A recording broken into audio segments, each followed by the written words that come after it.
Syndrome recently হঠাৎ করে দেখছি যে একটা স্পার্ট অফ কেসেস হচ্ছে, স্পেশালি পুনেতে বেশি কেস হয়েছে, তাছাড়া কিন্তু ভারতের অন্যান্য স্টেটেও হচ্ছে।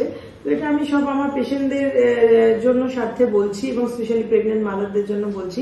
এটা তো অযথা ভয় পেয়ে লাভ নেই। দেখো, গুলেনবেরি সিন্ড্রোম এটা খুব কমন যে একটা অসুখ তা কিন্তু না, এবং অসুখের কারণটাও খুব অদ্ভুত। ইউজুয়ালি এরকম কিছু অসুখ আছে যেগুলো ডাইরেক্টলি কেউ জানে না কিভাবে কজ অ্যান্ড তার এফেক্ট ডাইরেক্ট রিলেটেড। সেই তার মধ্যে একটা হচ্ছে গুলেনবেরি সিন্ড্রোম, যেখানে হচ্ছে ধরো অন্য কোনো কারণে কারোর যদি একটা ভাইরাল ডিজিজ হলো বা কোনো একটা ব্যাকটেরিয়াল ইনফেকশন হলো পেটে, মানে সম্পূর্ণ অন্য কারণ, তারপর এটা সারার সময় দেখা গেল তার ইমিউনিটি এমন ভাবে বডিতে প্লে করতে লাগলো আর একটা নতুন ডিসঅর্ডার দেখা দিল, সেগুলোকে আমরা ইউজুয়ালি বলি অটো ইমিউন ডিসঅর্ডার। তার মধ্যে একটা পড়ে গুলেনবেরি সিন্ড্রোম। এই ক্ষেত্রে প্রত্যেক ক্ষেত্রেই দেখা যাবে যে এদের কিছু না কিছু আগে ইনফেকশন বা কিছু একটা হয়েছে, that is nothing related to তার নার্ভ।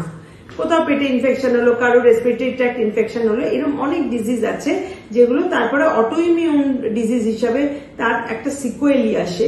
তো সেই হিসাবে এই গুলেনবেরি সিন্ড্রোম এরকম। এখানে কি হচ্ছে না, নার্ভের এমন জায়গায় গিয়ে, ধরো ব্রেনে যেখান থেকে আমাদের নার্ভগুলো বেড়ে বিভিন্ন অর্গানকে সাপোর্ট করে, সেই নার্ভের ফাংশনটা অল্টার হচ্ছে, কারণ ব্রেনের এমন জায়গায় গিয়ে এই অটো ইমিউনিটি, মানে তোমারই বডিতে একটা এমন অ্যান্টিবডি তৈরি হচ্ছে যেটা অ্যাকচুয়ালি ওই ভাইরাস বা ব্যাকটেরিয়ার এগেনস্টে তৈরি হয়েছিল, সেটা তোমার বডির কোনো একটা প্রোটিনকে গিয়ে অ্যাটাক করছে, এবং গুলেনবেরির ক্ষেত্রে সেটা নার্ভকে গিয়ে অ্যাটাক করছে।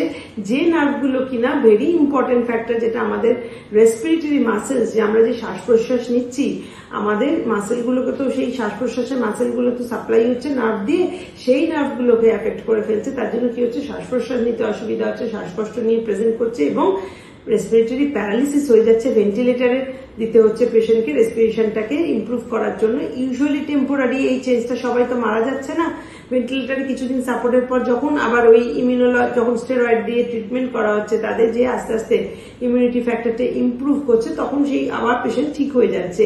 কিন্তু যদি সেটা ঠিক মতো ভেন্টিলেটার পাওয়া গেল না, সাপোর্ট দেওয়া গেল না, যেমন ধরো সরকারি হাসপাতালে জানো সবাই যে নাম্বার অফ যত পেশেন্ট তার চাইতে ধরো বেড নাম্বার কম রয়েছে, তো একটা ভেন্টিলেটার তো একজনকেই সাপোর্ট করতে পারে, দুজনকে তো পারবে না। তখন আনঅ্যাভেলেবল হওয়ার জন্য হয়তো পেশেন্টের বাড়িতে থাকলেও মৃত্যুর সম্ভাবনা অবধি হয়ে যাচ্ছে, কারণ রেসপিরেশন একটা ভাইটাল জিনিস।